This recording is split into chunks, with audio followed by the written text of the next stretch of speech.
செய்கர்மம் கைகூட்டும் செஞ்சொல் பெருவாக்கும் பீடும் பெருக்கும் உருவாக்கும் ஆதலால் வானூர் மாணிமுத்தனை காதலால் கூப்புவார்தம் கை. இன்றைய வீடியோவில் நம்ம பார்க்கக்கூடிய தலைப்பு அப்படிங்கிறது சனிப்பெயர்ச்சி.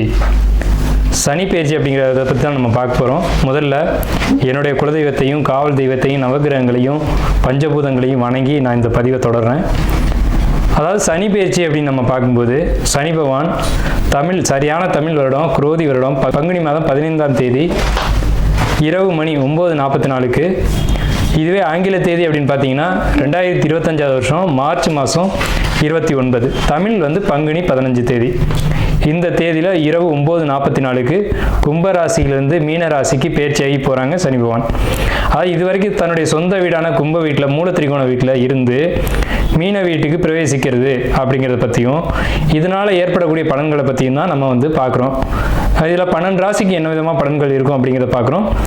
பொதுவாக ஒவ்வொரு ராசிக்கு தனித்தனி வீடியோவும் பார்க்குறோம். இதில் சனி பகவான் யார் அப்படின்னு கேட்டிங்க அப்படின்னா சூரியன் புத்திரன் தான் சனி. சனியின் புத்திரன் மாந்தி.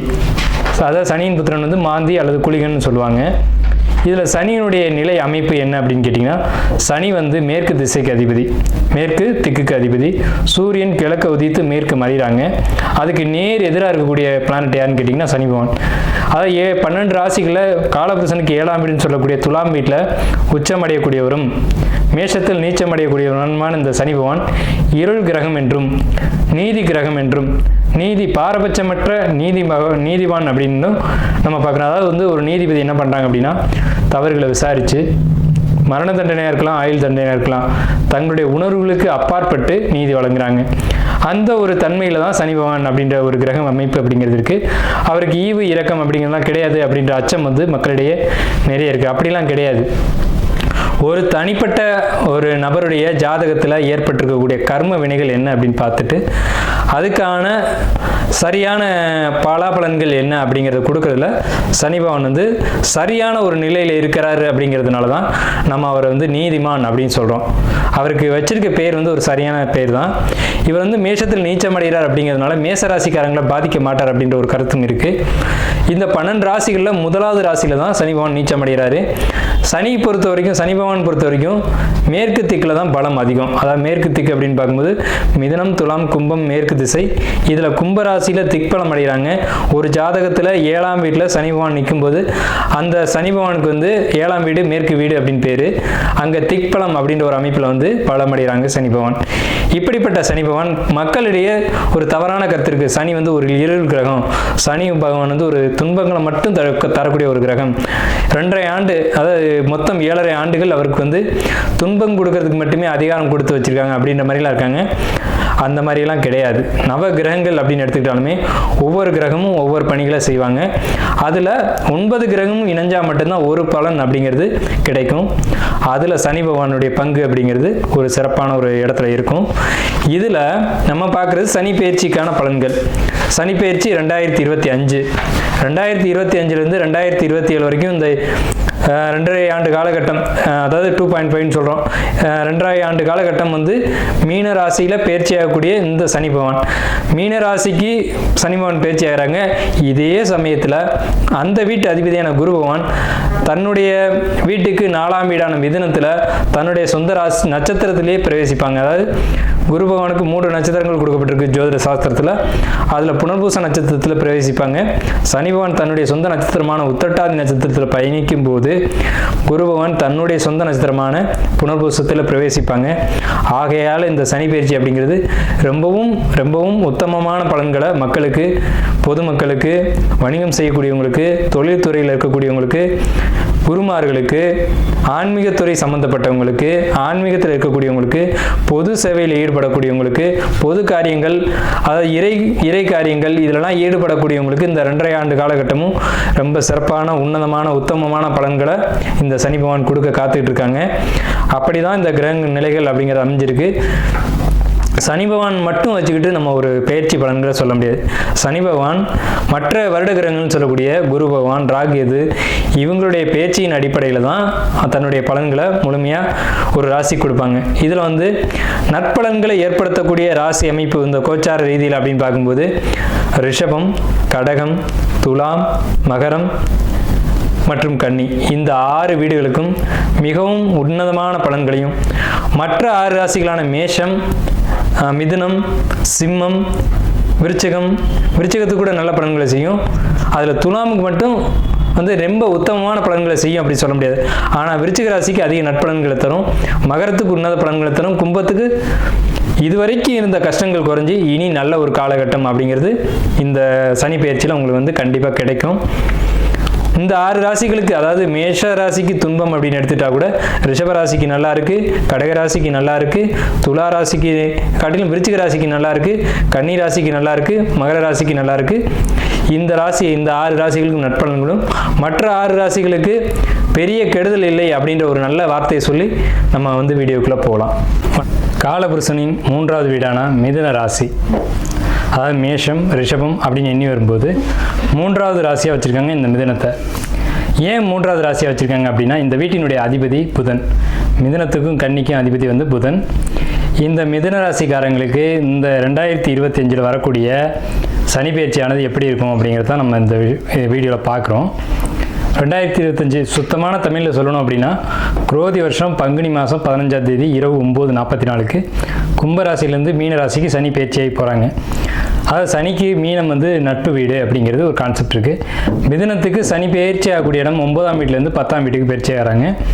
அதே சமயத்தில் 10ஆம் வீட்டில் இது நாள் வரைக்கும் இருந்த ராகு பகவான் வந்து தன் வீட்டிலேருந்து 9ஆம் வீட்டுக்கு வர்றாங்க. அதாவது சனி 9ஆம் வீட்டிலேருந்து 10ஆம் வீட்டுக்கும், 10ஆம் வீட்டில் இருக்கிற ராகு 9ஆம் வீட்டுக்கும் இப்படி பயிற்சியாகி வர்றாங்க.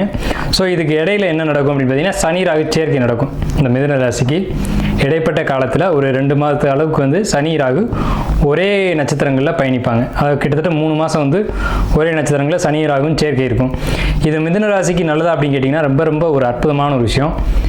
தொழிலுக்கு ரொம்ப பிரம்மாண்டமான ஒரு ராஜயோகத்தை இந்த காலகட்டங்களில் கொடுக்கும். அதாவது வந்து இந்த மார்ச் மாதத்துக்கு பிறகு ஜூன் வரைக்கும் ஒரு நல்ல ஒரு மிதுனத்துக்கு வந்து ஒரு நல்ல காலகட்டம். அதே சமயத்தில் மிதுன ராசிக்கு என்ன ப்ளஸ் அப்படின்னு கேட்டிங்க அப்படின்னா, ராசியின் மீது வரப்போகிற குரு பகவான், அதாவது மே மாதம் 18ஆம் தேதி குரு பெயர்ச்சியாகி உங்கள் ராசிக்கு வர்றாங்க. அது ஜென்ம குரு அப்படின்னு பேர். ஜென்ம குரு வனவாசம் அப்படின்லாம் பஞ்சாங்கத்தை கொடுத்துருப்பாங்க. அதை நினச்சி நீங்கள் பயப்பட வேணாம். ஜென்மன் குருபதி ஏற ஜெயவீராமன் வனம் சென்றான் வினையால் அப்படின்லாம் பழைய பாடல்கள் இருக்குது. அப்போ ஜென்மத்துக்கு குரு வரக்கூடாதா அப்படின்னா அப்படி கான்செப்ட் கிடையாது. அந்த ஜென்மத்துக்கு வரக்கூடிய குரு என்ன ஆதிபத்தியம் வாங்கி அங்கே வர்றாரு அப்படின்றத கவனிக்கணும். இந்த ராசிக்கு 7க்கும் 10 குருவான் ஜென்மத்துக்கு வர்றது அப்படிங்கிறது சிறப்பான ஒரு விஷயம் தான். அப்போ ஜென்ம குரு அப்படிங்கிறது பொதுவான கான்செப்ட், அதை வந்து நம்ம போட்டு குழப்பிக்க வேணாம். அதுக்கு மேலே அந்த ஜென்மம் அப்படிங்கிறது ஜாதகர் அப்படின்னு அர்த்தம். அப்போ குருன்றது ஒரு முழு சுப கிரகம், அதனுடைய ஒளி உங்களுக்கு முழுமையாக கிடைக்கக்கூடிய காலகட்டம் தான் ஜென்மகுரு காலகட்டம் அப்படிங்கிறது. அப்போ வந்து ஒருத்தர் ஆக்டிவாக இருக்கும்போது என்ன பண்ணுவார்னா, ஏதாவது சில சேட்டைகள் பண்ணுவார் அப்படின்னு அர்த்தம். அதனால தான் ஜென்மகுரு ஆகாது அப்படின்னு அந்த காலத்தில் பெரியவங்க சொல்லியிருக்காங்க. அப்போ நீங்கள் என்ன பண்ணிக்கணும் அப்படின்னா, பொதுவாகவே மிதுன வீடு அப்படிங்கிறது காற்று ராசி, புத்தி கூர்மையை அதிகம் பயன்படுத்தக்கூடிய ராசிக்காரங்க யாருன்னா மிதுன ராசிக்காரங்க. அதாவது நம்மகிட்ட அறிவு இருக்குது அப்படின்னு சொல்லிட்டு நிறைய தப்புகளை யார் செய்வாங்கன்னா மிதுன ராசிக்காரங்க. நீங்கள் செய்வீங்க அப்படின்ற ஒரு கான்செப்ட் வந்து ஜோதிடத்தில் இருக்குது. அதுக்காக தவறாக நினச்சக்கூடாது. அறிவை சரியான விதத்தில் பயன்படுத்தணும் அப்படிங்கிறத நம்ம சொல்கிறோம். பொதுவாக வந்து காமெடி, கலைத்துறை, அதே மாதிரி பேச்சு சம்மந்தப்பட்ட, வாக்கு சம்மந்தப்பட்ட தொழிலில் இருக்கக்கூடியவங்க, அறிவு சம்மந்தப்பட்ட துறையில் இருக்கக்கூடியவங்க, ஆடிட்டிங் தொழிலில் இருக்கக்கூடியவங்க, கணக்கு வழக்கில் இருக்கக்கூடியவங்களாம் மிதுன ராசி அல்லது கன்னி ராசிக்காரங்க தொடர்பு அங்கே அதிகமாக இருக்கும். புதன் சம்மந்தப்பட்டால் தான் இந்த துறைகள்லாம் வந்து கனெக்ட் ஆகும். ஜோதிடர்களாக இருக்கட்டும், ஒரு வழக்கறிஞர்களாக இருக்கட்டும், அறிவை பயன்படுத்தக்கூடியவங்க, கணக்கு வழக்கு எழுதுறவங்க, இவங்க தான் அதிகபட்சம் மிதுன ராசியில் கனெக்ட் ஆவாங்க. கணிதத்தில் கை தேர்ந்தவங்களாக இருப்பாங்க, பிறரை மகிழ்விக்கிறதுல பெரிய கலை தேர்ந்தவங்களாக இருப்பாங்க. பெரிய பெரிய காமெடி ஆக்டர்ஸ் எல்லாம் பார்த்தீங்கன்னா மிதுன ராசி, மிதுன லக்னம் அல்லது மிதுனத்தில் அவங்களுடைய லக்னாதிபதி நிற்கிறது, இந்த மாதிரி போன்ற அமைப்புகள் அதிகமாக இருக்கும். அப்போ மிதுனம்னு சொன்னாலே அறிவை பயன்படுத்தக்கூடியவங்க அப்படின்னு அர்த்தம். ஸோ அப்படிப்பட்ட உங்களுடைய ராசியில் முழு ஒளியும் குரு பகவான் கொடுக்கறது அப்படிங்கிறது பெரிய விசேஷமான ஒரு காலகட்டம் தான். இதில் எந்த ஒரு லாஸும் உங்களுக்கு கிடையாது. ஃபஸ்ட்டு ஜென்ம குரு அப்படின்றதுக்கு நம்ம விளக்கம் கொடுத்துட்டோம். ரெண்டாவது விஷயம், உங்கள் ராசிக்கு 4ஆம் இடத்துல இது நாள் வரைக்கும் எந்த கேது பகவான் உங்கள் ராசிக்கு 3ஆம் இடத்துக்கு மே 14ஆம் தேதி பயிற்சியாகி வர்றாங்க. அதே சேம் டைமில் உங்களுக்கு வந்து ராகு பகவான் வந்து உங்கள் ராசிக்கு 9ஆம் இடத்துக்கு பயிற்சி ஆயிடுவாங்க. சனி 10ஆம் இடத்துல இருக்கும்போது சனி உங்கள் லக்னத்துக்கு 8க்கும் 9 கூடியவங்க, 9 கூடியவன் 10க்கு தொடர்பு கொண்டாலே அதுக்கு பேர் தர்ம கர்மாதிபதி யோகம்னு பேர். உங்களுக்கு கிட்டத்தட்ட இந்த சனி பயிற்சி 2.5 வருஷ காலகட்டமும் தர்ம கர்மாதிபதி யோகம் அப்படின்ற ஒரு யோக அமைப்பில் தான் உங்களுக்கு இந்த சனி பயிற்சி அமையுது. அப்போ 2.5 வருஷமும் உங்களுக்கு தொழிலுக்கு அற்புதமான யோகமான காலகட்டம் இந்த மிதுன ராசிக்காரங்களுக்கு மட்டும். மிதுன ராசி அல்லது மிதுன லக்னத்துக்கு இதுக்கு வந்து 50% மேலே இந்த அமைப்பு வந்து உங்களுக்கு வேலை செய்யும். இந்த தர்ம கர்மாதிபதி யோகம் அப்படிங்கிறது வேலை செய்யும். தர்ம கர்மாதிபதி யோகம் அப்படின்னாலே தொழிலுக்கு முன்னேற்றத்தை கொடுக்கும் அப்படின்றது தான் அதோடைய கான்செப்ட். ஸோ இது ஒரு விஷயம். ரெண்டாவது பார்த்தீங்கன்னா குரு பகவானுடைய பயிற்சி எப்படி இருக்கும் அப்படின்னு கேட்டிங்கன்னா, உங்கள் லக்னத்துக்கு 7, 10 கூடியவர் அப்படிங்கிறனால 7ஆம் இடத்தை குரு பார்த்து, 5ஆம் இடத்தை குரு பார்த்து, 9ஆம் இடத்தை ஏக காலத்தில் இந்த மாதிரி குரு பார்க்குறது அப்படிங்கிறது மிகப்பெரிய விசேஷம். இது எப்போ நடக்குதுன்னு பார்த்தீங்கன்னா மே மாதம் 18ஆம் தேதிக்கு மேலே. அப்போ குழந்தை இல்லைன்னு சொல்லக்கூடியவங்களுக்கு குழந்தை, திருமணம் ஆகலைன்னு சொல்லக்கூடியவங்களுக்கு திருமணம், அதே மாதிரி தந்தை ஆக முடியல அப்படின்னு சொல்லக்கூடியது தான் குழந்தை. தந்தை ஸ்தானம் 9ஆம் இடம். அப்போ பெண்களுக்கு வயிறு சம்பந்தமான பிரச்சனைகள் இருக்குது, பிசிஓடி கம்ப்ளைண்ட் இருக்குது, இல்லை நீர்க்கட்டி இருக்குது, இல்லை யூட்ரஸில் எனி ஒன் ப்ராப்ளம் இருக்குது அப்படின்னு சொல்லக்கூடிய பெண்களுக்கு அதுக்கான ட்ரீட்மெண்ட் நீங்கள் இந்த காலகட்டத்தில் எடுத்தீங்க அப்படின்னா கரெக்டாக உங்களுக்கு அது வந்து க்யூர் ஆகிடும். அது என்ன மெடிசன் எடுத்துக்கணும் அப்படின்னு கேட்டிங்கன்னா, குரு வந்து ஆயுர்வேதிக் வேதம் தான், வேதகாரகன் தான் குரு. அப்போ ஆயுர்வேதிக் ட்ரீட்மெண்ட் எடுத்துக்கிட்டீங்க அப்படின்னா டக்குன்னு உங்களுக்கு உடனடியாக சரியாகி குழந்தை பாக்கியத்தை உடனடியாக கொடுத்துரும். உங்களுக்கு 2ஆம் வீட்டுக்கு கேதுனுடைய தொடர்பு இந்த காலகட்டத்தில் வரும். எப்போன்னு கேட்டிங்கன்னா இந்த கேது பேச்சில் வரும். ஸோ அந்த காலகட்டங்கள் நீங்கள் வந்து பேச்சு, வார்த்தைகள், அதே மாதிரி குடும்ப உறவுகள் இதிலெல்லாம் கவனமாக இருக்கணும். இந்த சனி பேச்சுக்கு பின்னாடி, அதாவது மே மாதத்துக்கு பின்னாடி வந்து நீங்கள் இதிலெல்லாம் கவனமாக இருக்கணும். உங்களுக்கு கேது வந்து சிம்மத்தில் இருக்கும்போது உங்களுடைய ரிஷப ராசியை, அதாவது உங்களுடைய கடகராசி உங்களுக்கு 2ஆம் வீடாக வரும், அதில் தொடர்பு கொள்வாங்க. இது ஒரு பாதிப்புக்குரிய விஷயம். கம்யூனிகேஷன் பொறுத்த வரைக்கும் நீங்கள் எச்சரிக்கையாக தான் இருக்கணும். யார்கிட்ட பேசுகிறோம், எதுக்கு பேசுகிறோன்றதுல ரொம்ப தெளிவாக இருக்கணும். இல்லை அப்படின்னா பேச்சு வழக்குனால வம்பு வழக்குகள் வந்துடும். அதாவது யார்கிட்ட பேசும்போதும் பொறுமையும் நிதானமாக பேசுங்க அப்படின்றத நம்ம சொல்கிறோம். நம்ம என்ன பேசுகிறோம், ஏது பேசணுன்றது கொஞ்சம் கவனித்து பேசணும்னா எந்த ஒரு பிரச்சனையும் வராது. உங்களை தேடி பிரச்சனைகள் வந்தாலும் நீங்கள் பொறுமையை கையாளும் போது அந்த பிரச்சனைகளை நீங்கள் தவிர்த்துக்கலாம். அதாவது புத்தியை வந்து கவனமாக கையாளுங்க அப்படின்றத நம்ம சொல்கிறோம். பொறுமை தேவை இந்த காலகட்டத்தில். உங்கள் ராசிக்கு 10க்கு வந்திருக்கக்கூடிய சனி பகவான் உங்கள் ராசிக்கு 12ஆம் இடத்தை பார்க்குறாங்க. அப்போ 12ஆம் இடத்தை சனி பார்க்கும்போது என்ன நடக்கும், 3ஆம் பார்வை பார்க்கும்போது என்ன அப்படின்னு கேட்டிங்கன்னா, தூக்கத்தில் பிரச்சனை ஏற்படும். தேவையில்லாத பயணங்கள், தேவையில்லாத அலைச்சல்கள் மூலமாக மன உளைச்சல்கள் இதெல்லாம் ஏற்படும். இருந்தாலும் தொழில் பண்ணக்கூடியவங்க அலைஞ்சிங்க அப்படின்னா தொழில் சம்மந்தப்பட்ட விஷயங்களில் அலைச்சலை கொடுக்கும். அப்படி பயணங்கள் இருந்தது அப்படின்னா அதில் பெரிய ஒரு லாபத்தை நீங்கள் கண்டிப்பாக அந்த டைமில் வந்து எதிர்பார்க்கலாம். ஏன்னா உங்கள் லக்னத்தில் இருக்கக்கூடிய ஒரு குரு, 10ஆம் இடத்துல இருக்கக்கூடிய சனி, இந்த சனிக்கும் குருவுக்கும் ஒரு தொடர்பு ஏற்படும் போது வெளியூர் போய் அங்கே வருமானம் ஈட்டுறதுக்காக நீங்கள் போனீங்கன்னா ரொம்ப உத்தமமான ஒரு விஷயமா இருக்கும். அதே சமயத்தில் உங்களுக்கு சனி பகவான் தான் தெய்வம், குலதெய்வம், குடும்ப தெய்வம், இன தெய்வம் அப்படி சொல்லக்கூடியதெல்லாம். அதாவது ஒரு தனிப்பட்ட ஒவ்வொரு மனிதனுக்கும் 5 தெய்வங்கள் உண்டு. முதல்ல குலதெய்வம், அடுத்து எல்லை தெய்வம், காவல் தெய்வம், ஊர் தெய்வம், இணை தெய்வம்னு சொல்லி 5 தெய்வங்கள் இருக்குது. பெரும்பாலும் மிதுன ராசிக்காரங்க இறை வழிபாட்டில் அதிகம் நாட்டம் செலுத்த மாட்டாங்க. ஆனால் இந்த சனி பயிற்சியில் உங்களுக்கு குரு பகவான் ராசிக்கு வராங்க, 10 கூடிய குரு பகவான் ராசிக்கு வர்றாங்க அப்படின்றதுனால இந்த காலகட்டங்களில் உங்களுடைய குலதெய்வம், உங்களுடைய இன தெய்வம் இதெல்லாம் நீங்கள் வழிபாடு எடுத்துக்கணும் அப்படிங்கிறதான் உண்மை. அப்படி எடுத்துக்கிட்டிங்கன்னா என்ன ப்ளஸ் அப்படின்னு கேட்டிங்கன்னா, உங்களுக்கு வரக்கூடிய இந்த நெகட்டிவான விஷயங்கள்லாம் விலகி பாசிட்டிவான விஷயங்கள் நிறைய நடக்கும். அதை நம்ம சொன்ன மாதிரி 5ஆம் இடத்தை குரு பார்க்குறாங்க, குழந்தை கிடைக்கும்னு சொன்னோம் இல்லைங்களா. உங்களுக்கு ஒருவேளை பிறப்பு ஜாதகத்தில் குரு பகவான் 5ஆம் இடத்த அதிபதி ஒரு வீக்காக இருக்காங்க அப்படின்னா அந்த பாதிப்புகள்லாம் நீங்கிறதுக்கு இந்த வழிபாடு வந்து உங்களுக்கு ரொம்ப சப்போர்ட்டிவாக இருக்கும்.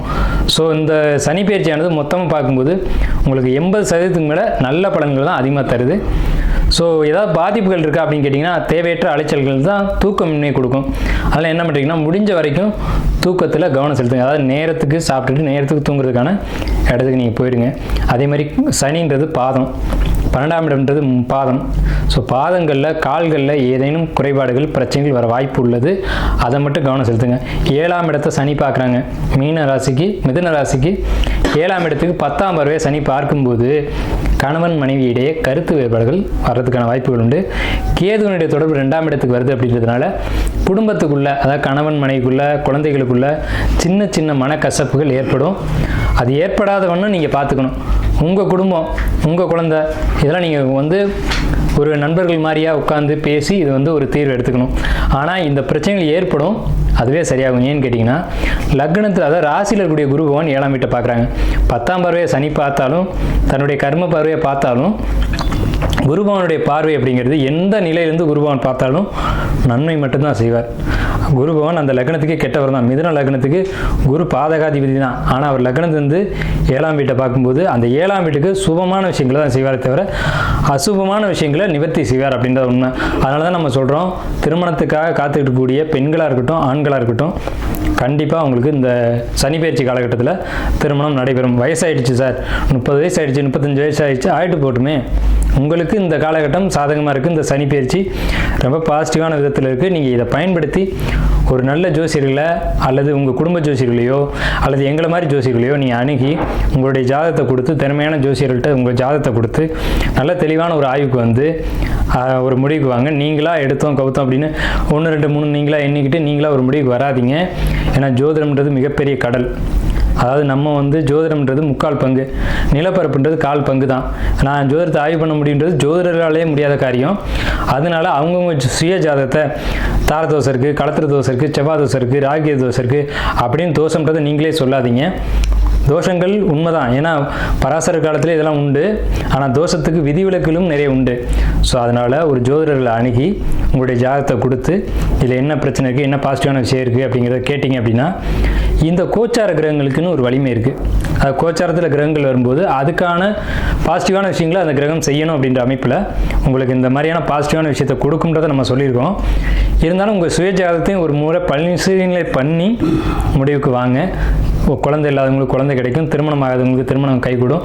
அதே மாதிரி லவ் எனக்கு செட் ஆகலை சார், அதான் பிரச்சனை எனக்கு அப்படின்னு சொன்னீங்கன்னா, உங்களுக்கு இந்த காலகட்டத்தில் 5ஆம் இடத்தை குரு பார்க்கறதுனால நல்ல, அதாவது உண்மையான காதல், உண்மையான காதலர்கள் யாரோ அவங்கள அடையாளம் காட்டி உங்களுக்கான வாழ்க்கை துணையை இந்த காலகட்டத்தில் அடையாளம் காட்டும் அப்படிங்கிறதான் உண்மை. அதே நேரத்தில் கேதுவனுடைய 11ஆம் பார்வை உங்கள் ராசிக்கு 2ஆம் இடத்தை பார்க்குறதுன்றதுனால தவறான நபர்கள் உங்கள் வாழ்க்கையில் இது வரைக்கும் கிராஸ் பண்ணியிருந்தாங்க அப்படின்னா அவங்க உங்களை விட்டு விலகி போயிடுவாங்க அப்படின்றது இந்த சனி பயிற்சியினுடைய ஒரு அமைப்பு. ஸோ இந்த சனி பயிற்சி எல்லா விதத்திலும் உங்களுக்கு வந்து 80% மேலே நல்ல பலன்கள் தான் நிறைவாக சொல்லியிருக்கு. ஸோ நம்ம வந்து ஒவ்வொரு பாவக ரீதியாக இப்போ வந்து சனி பயிற்சியை கம்ப்ளீட்டாக பார்த்துருக்கோம். மேக்ஸிமம் வந்து உங்களுக்கு நல்ல பலன்கள் தான் நிறைய இருக்குது. குறிப்பாக வந்து ஜென்ம குரு அப்படின்றதான் முக்கியமான ஒரு விஷயம்.